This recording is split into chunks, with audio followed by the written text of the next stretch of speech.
falar um pouquinho desse seu ano, que foi muito bom. Você fez até um post ali falando também dessas 7 finais, 7 títulos. Não é uma coisa muito simples, né, João? Então, eu já quero começar primeiro agradecendo pela sua participação, por você topar. E quero entender com você como você descreve esse 2023, né? 7 finais, 7 títulos. Como você descreve esse 2023 para você? Bom, primeiro, boa noite, Felipe. É um prazer estar contigo, participando. Eu fico muito grato pelo convite. Bom, eu acredito muito no processo. É um processo que exige muita resiliência, exige muito plantio, você tem que semear bastante, regar, cuidar bem. É literalmente isso mesmo, né? O nosso fazer diário, ele é disso, né? Estabelecer relações, ter um ótimo vínculo com as pessoas que estão ao seu lado, independente se são atletas, são as pessoas do apoio, são da direção, todo esse pessoal que envolve no meio. É muito importante que nós, que temos essa função de estar à frente de uma equipe, ou no caso da seleção adulta, onde eu sou assistente do Neto, de estar sabendo fazer o meu papel também e contribuir nesse processo, não importa onde você esteja, importa a maneira como você faz, importa o que você se propõe a fazer. E falando de mim, a minha proposta sempre foi de fazer o melhor que eu possa em qualquer lugar, onde eu puder. E também é uma troca, né? Porque eu sempre estou aprendendo. Eu me encontro em constante construção, me desconstruo, reconstruo, vou seguindo. Por que eu estou falando isso? Porque quando a gente pega um ano como foi 2023, que foi muito profícuo, foi um ano maravilhoso, não se refere só a 2022, quando eu saí de Blumenau para ir para Araraquara. Ele remete a toda a minha vida de trabalho no meio do basquetebol. Então, essa questão de ser grato a todos que partilharam dessa caminhada desde o início, que foi há muito tempo. Eu comecei como técnico em 85, né, categoria mirim masculino. No primeiro ano já um título estadual em Santa Catarina. Uma coisa muito legal, assim, que vai sendo construída ao longo desses 40 anos, 40 e poucos anos. Então, eu fiquei realmente muito feliz, é uma coisa muito difícil. Eu sei que é muito difícil você estar disputando competições de níveis diferentes, mas sempre, digo, de expectativa de performance, porque estar na seleção jogando uma Copa América é muito difícil. Estar numa seleção jogando nos Jogos Pan-Americanos é muito difícil. Estar numa seleção jogando Sub-17 sul-americano também é muito difícil. Estar jogando Jogos Abertos em São Paulo também é muito difícil. Então, a gente não distingue a dificuldade. Você se programa, você trabalha para estar pronto sempre. E realmente nós disputamos 7 finais, 7 títulos. Eu sou muito grato e, mais que isso, né, muito agradecido a todos que fizeram com que isso pudesse ser tão vitorioso, né? Fantástico. O que eu acho interessante é que treinadores como você, que tem uma bagagem longa e são vitoriosos, tratam com uma facilidade como as coisas são. E não é fácil. Então, eu quero trazer isso porque, assim, não é fácil chegar em 7 finais em um ano e ganhar 7 títulos. Não é fácil você sair do Blumenau e ir para um SESI, uma outra equipe, um outro local, um outro investimento. Parece simples, mas não é. E aí, assim, até puxando isso, saída do Blumenau. Blumenau fez bons investimentos anos atrás, mas na reta final ali do seu trabalho já está investindo muito em jovens atletas, jovens jogadoras, investimento financeiro, de fato, abaixa um pouco, o que é natural no cenário feminino, principalmente, mas você decide sair de lá e ir para o SESI Araraquara, que é uma mudança, ao meu ver, de uma prateleira muito grande de investimento que o SESI está fazendo. Como você decidiu essa saída do Blumenau e falou assim, não, calma aí, eu estou com 40 anos aqui trabalhando, mas eu quero me desafiar, eu quero outras coisas, é uma pressão totalmente diferente, a gente está falando do SESI.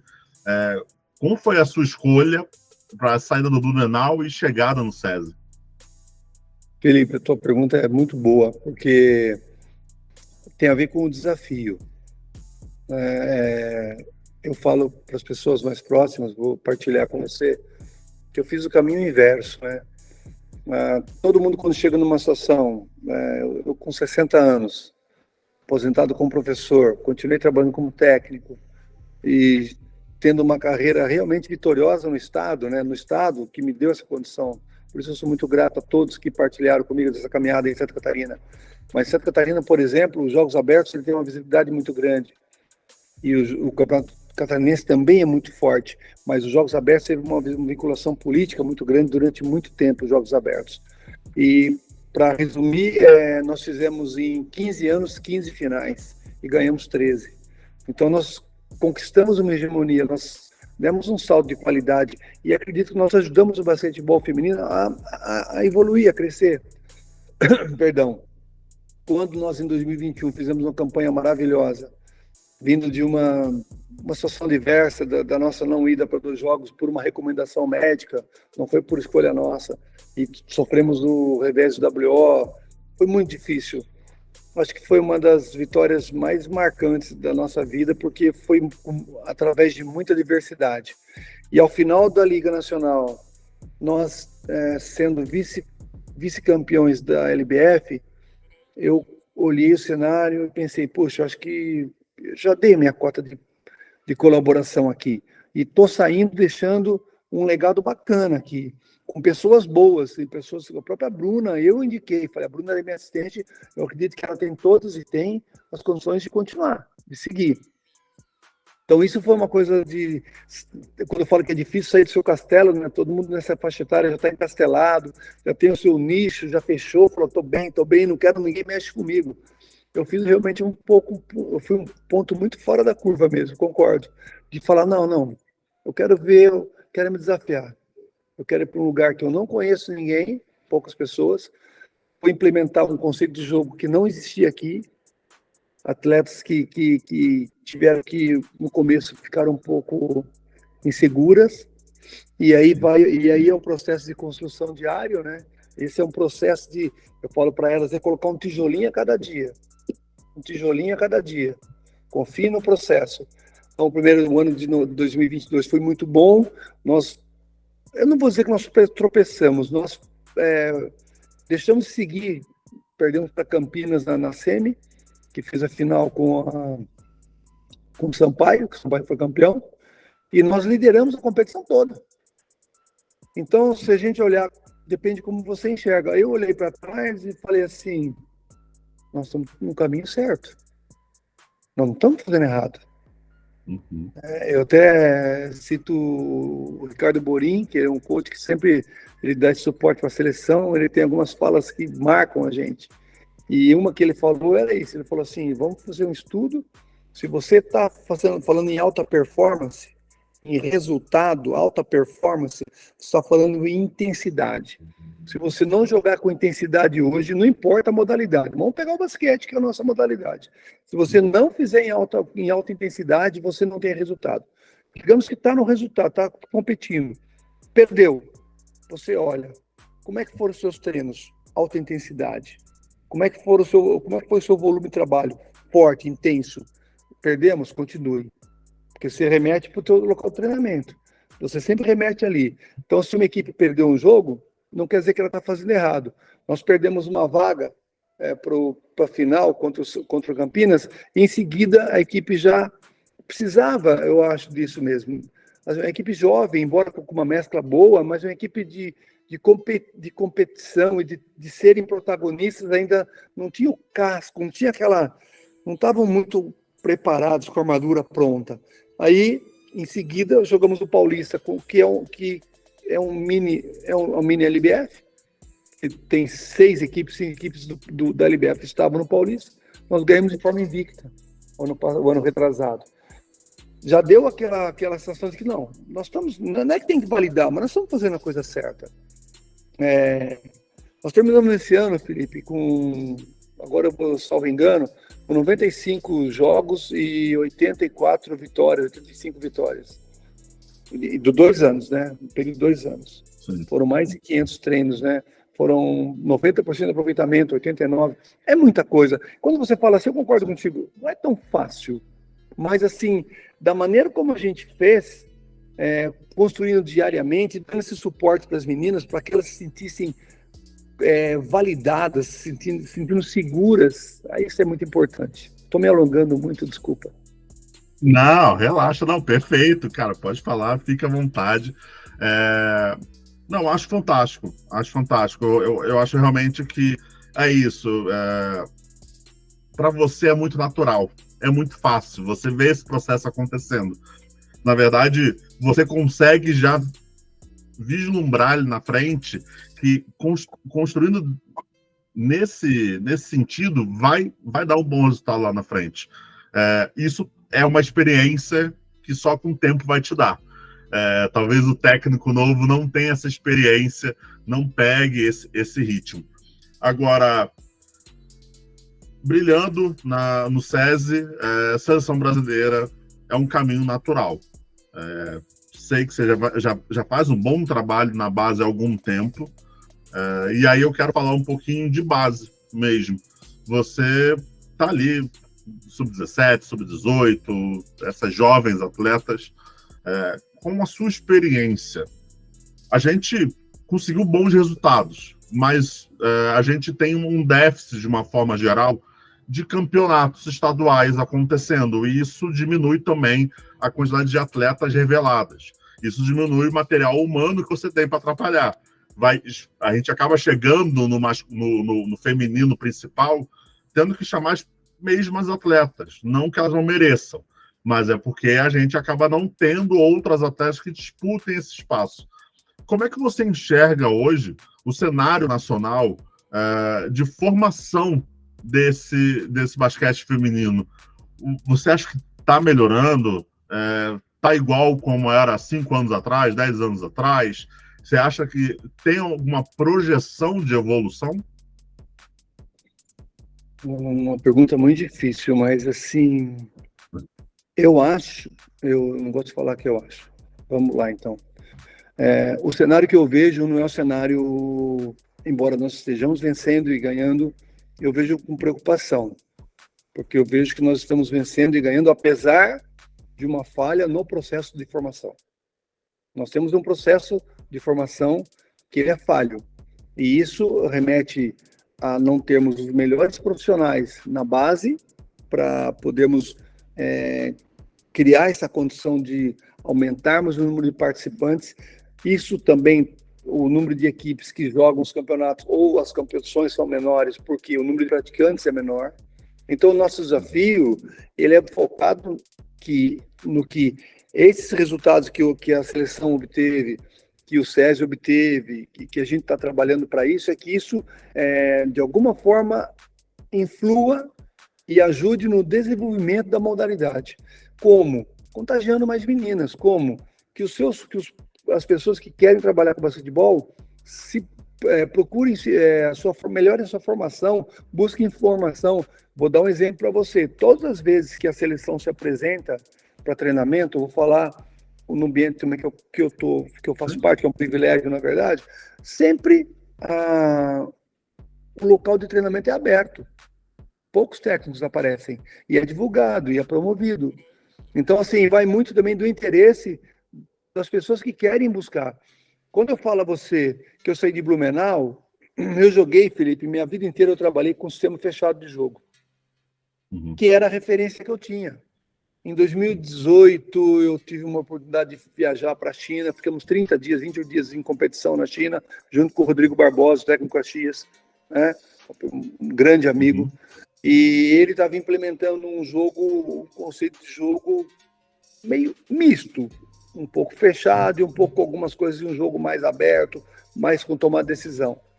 Em 2019, o Neto veio para a seleção e ele colocou esse conceito de jogo dele. E eu, quando vi na Vênia, pedi, mestre, posso me apropriar do seu conceito? Ele, não, deve e tal, não sei o quê. E eu implementei em Blumenau. E nós fizemos em todas as categorias, né? Hoje a Bruninha segue lá com as seleções e ela colocou na seleção experiência um conceito de jogo que é baseado em muita intensidade, muita velocidade, muito espaçamento, mais posses de bola, uma defesa agressiva, e você está sempre buscando jogar baseado numa tomada de decisão. Você não tem mais a questão do jogo do conceito fechado. Não que não tenha, nós temos jogadas fechadas. Aqui no SESI, as meninas jogam de uma forma maravilhosa. Hoje elas tomam tantas decisões no jogo que são assim, e aí eu vou pegar um pouco a tua fala, parece normal para todo mundo, mas é muito trabalho.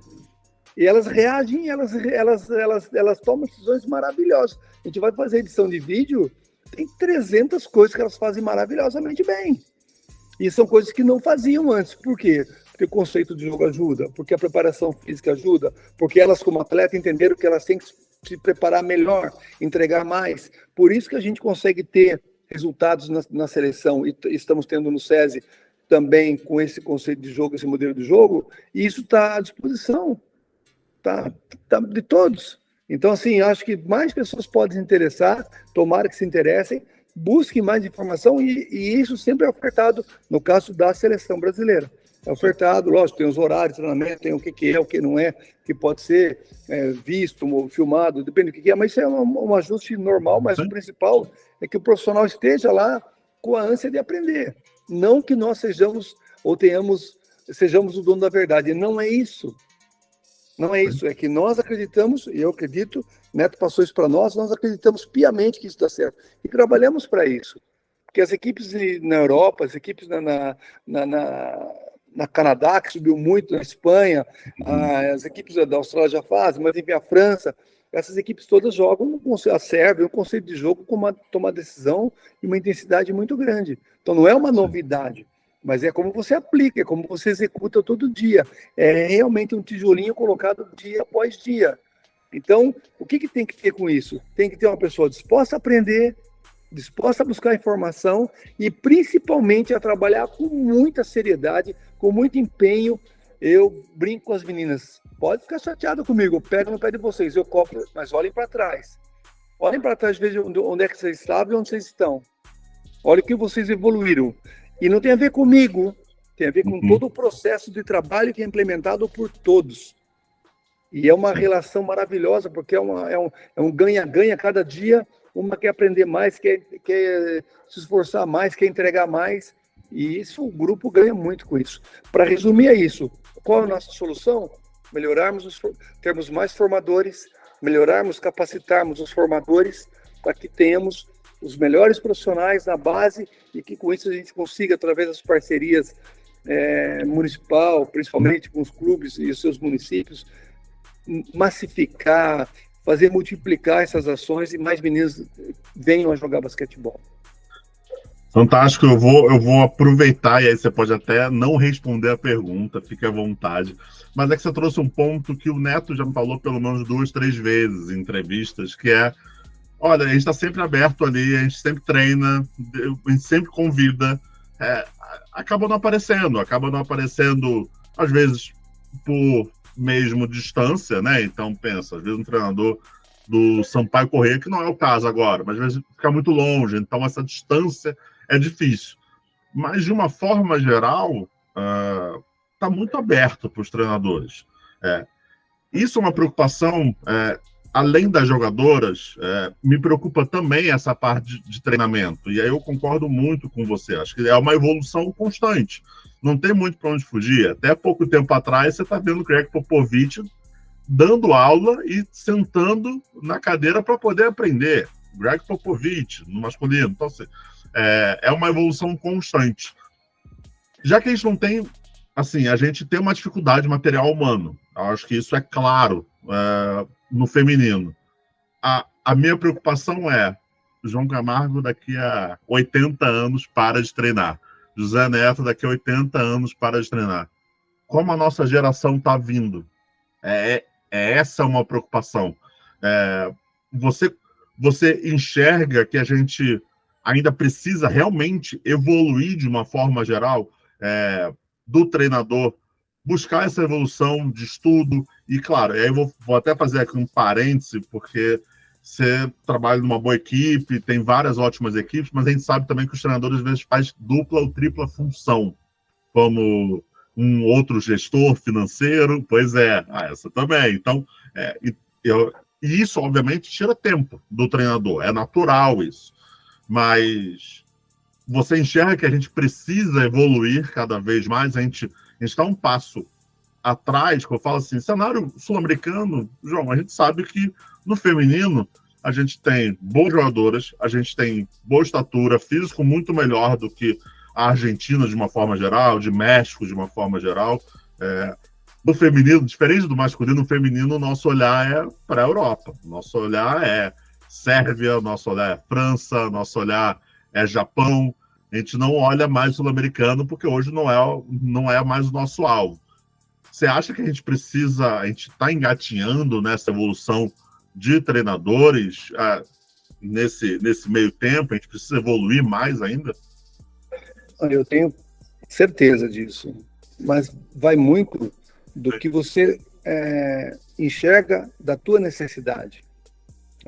Eu estou falando por mim. Eu saí de um lugar que eu estava tranquilo, também trabalhei em duas, três escolas e dava treinamento também. Isso aí é a rotina nossa. Eu me aposentei como professor. Então, em paralelo, concomitante a carreira seguindo como técnico. É difícil conciliar. É final de semana, você não vê família, é à noite, todo mundo sabe o que eu estou falando. É difícil? Mas se a gente só olhar a dificuldade, a gente não enxerga a possibilidade. Então, quem vai olhar hoje e falar, poxa, onde é que tem falta de profissionais? Você já falou comigo, perguntou, eu respondi, você concorda. Formadores. Por que eu não seria o melhor formador que eu possa ser na minha cidade? No meu bairro. Felipe, uma vez eu estava numa reunião com os professores, com os colegas técnicos, e eu, na época da Covid, principalmente, tinha muitas reuniões, né, de Zoom e tal, de Meet e tal, não sei o quê. E daí eu vi que eu estava ouvindo a fala da maioria, uma grande parte, na verdade, não a maioria, uma parte dizendo que era difícil, que ninguém dava apoio, que o governo federal não dava apoio, que o governo estadual não dava apoio, que não sei o que, não dava apoio. E daí eu tenho muito respeito por todos, entenda bem. Eu não sou uma pessoa que distrai, ao contrário. Mas eu falei para eles, olha, a gente tem que fazer a diferença no nosso quintal. Eu falei para eles, nós em Blumenau tínhamos um problema lá, há uns 10 anos atrás, na base. A base, ela teve uma falha lá no processo. Nós retomamos tudo, fizemos um projeto de núcleos de iniciação ao basquetebol em escolas de 7 a 9 anos, de 7 a 10 anos de meninas. Aí eu falo para as pessoas, nós tínhamos parceria, a federação nos apoiou, a catarinense, a prefeitura local nos deu a condição da escola, então abrimos, falamos com a diretora, você quer que a gente venha trabalhar aqui das 11h30 ao meio-dia e meio, que é a hora que terminava o horário da aula dela? Quero sim, beleza, pode ser. Então tá bom, só que a criança não sai da escola, fica dentro da escola, universo fechado, segurança, o portão. O pai, em vez de pegar a filha às 11h30, vai pegar meio-dia e meio. O pai falou, bom, beleza. Aí, meio-dia e meio, chegava a turma da tarde, elas vinham, chegavam meio-dia e meio para fazer o treinamento até 1h da tarde. Treinamento de 7 a 9 anos de forma lúdica, brincando, se divertindo. Em 4 meses, a gente tinha 60, 70 meninas, 80 meninas, era uma coisa assim absurda. Nós buscamos, do nosso jeito, a nossa maneira, dar a solução para essa demanda. Então, a gente tem que olhar e ver que isso é uma oportunidade. Vou te dar um cenário que eu vi diferente agora no Sul-Americano. Todas as seleções me surpreenderam demais. Eu vi o time da Bolívia com um time alto, forte, correndo muito a quadra o tempo todo. Que fez jogo pau com todas. Eu vi o time da Colômbia normal, porque também tem um perfil também que eles buscam as meninas ali, altas, que correm bem. O time do Paraguai, um time muito bom. O time do Uruguai também muito bem trabalhado. O time da Argentina, com certeza, trabalhado. E o que eu percebi ali, salvo engano, as equipes, Equador, uma equipe muito boa. Venezuela, uma equipe muito organizada, correndo bem. E eu vi que todas estão evoluindo. Não é que nós não estamos evoluindo, mas talvez o nosso ritmo do que chega ali em cima para nós, para a seleção, tem que ter mais gente ali. Aí a resposta é nisso aí. Não, o problema não está na seleção. Às vezes as pessoas observam isso, querem fazer um juízo de valor. A seleção é o resultado do trabalho dos clubes, e não o contrário. né? Porque elas se reúnem e vêm para a seleção, ficam 10 dias, 15 dias, no mês de competição, o nosso tempo é curto. Então, elas vêm, se apresentam, a gente faz o melhor que a gente pode. E o resultado, quando é positivo, é lógico que é dos clubes também. Não estou achando culpado, mas o clube tem que entender que já que essa menina passa 10 meses, 12 meses aqui, a gente está fazendo um bom trabalho? Bom, pode ser melhor? Deve. E sempre a gente pode fazer melhor. Na seleção a gente está fazendo um bom trabalho? Sim. Podemos fazer melhor? Devemos. Essa é a nossa busca constante de melhorar, de evoluir e principalmente de gerar essa multiplicação, essa fala de vamos mais, um passo acima, porque isso é que nos move. Então, minha fala não tem crítica, não, é assim, ó, nós estamos bem, olhar 4 anos atrás, a gente poderia estar melhor, mas eu não vou ficar reclamando, a gente tem que fazer alguma coisa para melhorar, né? Eu brincando, eu falava com o pessoal assim, cidade de São Paulo, quantos habitantes tem? Cidade de São Paulo, 12 milhões? 14 milhões? Cidade de São Paulo, mais ou menos? É isso? Por aí, tá. ou mais. Bora, não estou fazendo juízo de valor, vamos fazer uma conta pequena. Sim. Quantas equipes femininas tem na cidade de São Paulo? Nossa, acho que cidade, não lembro de cabeça nenhuma. Mas eu posso citar algumas, eu não vou citar, mas eu tenho Bradesco, que não é em Osasco, mas tinha Guarulhos, tem Guarulhos, tem o Centro Olímpico. Não, profissionalmente não, né? A gente tem a base. Então, sim. Agora se perguntar quantas bases, eu acredito que poderia ter em São Paulo hoje 1 milhão de equipes. Para 12 milhões, você olha quantas meninas poderiam estar jogando. Agora, isso é um processo, como eu falei antes, Felipe, é que a gente tem que fazer diferença no nosso quintal. Se a gente ficar delegando para os outros o problema e não buscar a solução, eu diria que isso não favorece a nossa evolução enquanto trabalho coletivo. Que aí não é buscar quem que é culpado. Eu não tenho esse olhar, eu tenho um olhar de que todos nós podemos fazer muito mais pelo basquetebol feminino. E olha que no basquete feminino vocês fazem muito com muito pouco. E aí eu falo de investimento de uma forma geral, tá? Seja base, seja adulto, seja seleção brasileira, o investimento é muito menor do que no masculino, né? Você tem atleta ganhando 3 dígitos no masculino, você não vai ter isso no feminino, você não tem isso no feminino, né? A jogadora mais bem paga chega a esse teto. Então, vocês já fazem muito com muito pouco. João, vamos lá, para a gente já numa reta final. Melhor técnico pela segunda vez na LBF. Araraquara, você continua para esse ano, correto? Sim, continua. Boa, e como é que está a montagem dessa equipe? Como é que você imagina o teu time para esse ano? Bom, eu acredito que uma equipe que está ganhando, eu discordo um pouquinho dessa questão que a equipe que ganha não se mexe. Ela se mexe, sim, isso em Blumenau eu fazia muito. Não porque eu busque o problema, não, é que eu quero sempre buscar, como eu falei antes, que a equipe melhore. Então eu busco algumas peças que são importantes, às vezes uma menina que está muito bem numa equipe vem jogar e ela não encaixa ali, o perfil dela não encaixa com o conceito de jogo. Então a gente busca alternativas onde possa haver melhoras.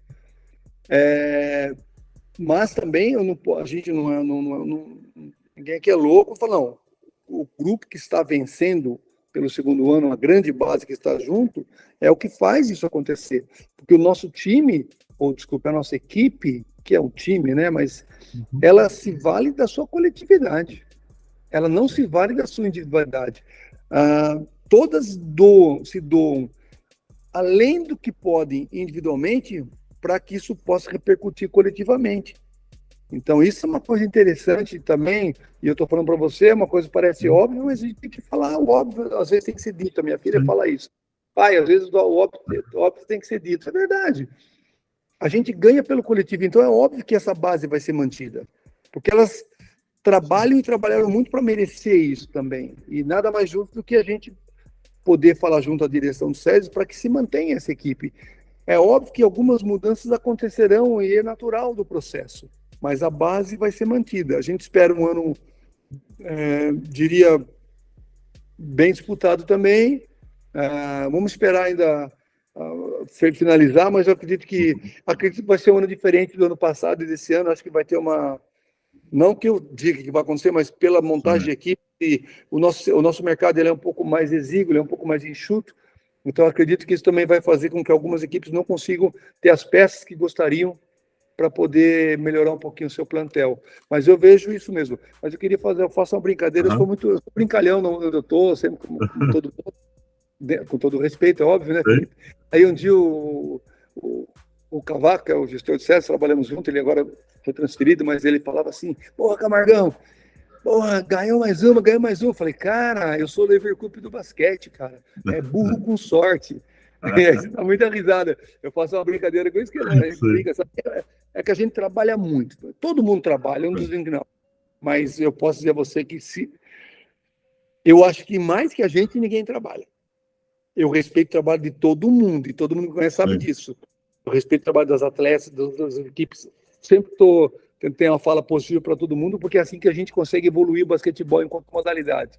Mas aqui a gente trabalha bastante. Então, a minha felicidade é muito grande de poder continuar no SESI, de colaborar nesse processo de construção de novo, e reconstrução e retomada. E qual que é o nosso limite? O nosso limite é não ter limite. Esse é o nosso limite. A gente não tem limite. Sabendo da dificuldade, humildade, respeitando todo mundo, respeitando o processo, né? Ter respeito, ter trabalho e ter humildade. Esse é o tripé que a gente vai levando sempre. Boa. Para finalizar, qual é a meta do João para 2024? A minha meta é uma meta minha, mas acho que ela é partilhada com todos que trabalham comigo e que eu tenho a honra de trabalhar. Se pensar no SESI, é continuarmos fazendo um trabalho de excelência e, principalmente, que a gente deve ter esse ano uma melhora na infraestrutura de trabalho, fortalecendo as categorias de base, para a gente poder realmente fazer esse trabalho chegar logo lá embaixo. O SESI começou aqui de cima, né? Mas a gente está chegando. E vai chegar dos dois lados, da base até o adulto. Então, a ideia nossa é buscar a excelência em todas as categorias e fazer o melhor que a gente possa nisso. E a outra meta, que é uma meta muito, muito sonhada por todos nós da seleção, é estarmos na Olimpíada. Então, essa é uma coisa que você fala em João, eu nunca falo em primeira pessoa, mas é a minha, mas eu tenho certeza que é de toda a CT, do Neto, do Virgil, do Diego, né, das meninas da Físio, da parte dos médicos, da parte da direção, da CBB, de todo mundo que está ali, né? Todo mundo, Gui, Marcela, Roseli, o Neto, o Paulo Zé, Isabel, a Jordana, todo mundo que está ali no dia a dia com as meninas, e principalmente as meninas também, né? A meta delas também. Essa é uma coisa que estamos em busca, eu não acho que escapou em 2021, acho que é aprendizado. A gente vai tirar lições disso e a gente vai fazer além do impossível para que o nosso sonho seja a partir do dia 11 de fevereiro, o Brasil seja na Olimpíada em Paris. Por favor. Olha, torço muito para essa sua meta acontecer, tá? Acho que e até falo que o basquete feminino deu mais alegrias do que tristeza nos últimos anos, então a gente está indo num caminho ali bem. A gente pode melhorar, sempre pode, mas acho que a gente está indo. João, mais uma vez, muito obrigado. Que seja um ano vitorioso, que você consiga todas as suas metas possíveis no SESI, Seleção Brasileira, base, é interessante, vamos ficar de olho, mas é isso. Desejo dos bons e, mais uma vez, muito obrigado. Hein? Felipe, quem agradece sou eu. Eu queria te parabenizar, porque você é uma pessoa que estuda, que acompanha, que fala com embasamento e que tem uma fala sempre positiva também, sempre tem uma fala construtiva. Isso é muito importante no nosso meio e a gente precisa disso, de mais pessoas como você, para que todos nós façamos o basquetebol, no caso feminino, que ele cresça, que ele evolua, que ele desenvolva, que ele gere mais conteúdo, que ele gere mais condições para os atletas serem melhores valorizadas, né? Então, enfim, que esse cenário todo, cada vez ele seja melhor, seja mais bonito. Te agradeço muito. Bem, muito obrigado. Se cuida e vai curtir suas férias ainda, que daqui a pouco você já está de volta nas quadras. Hein? Obrigado, João.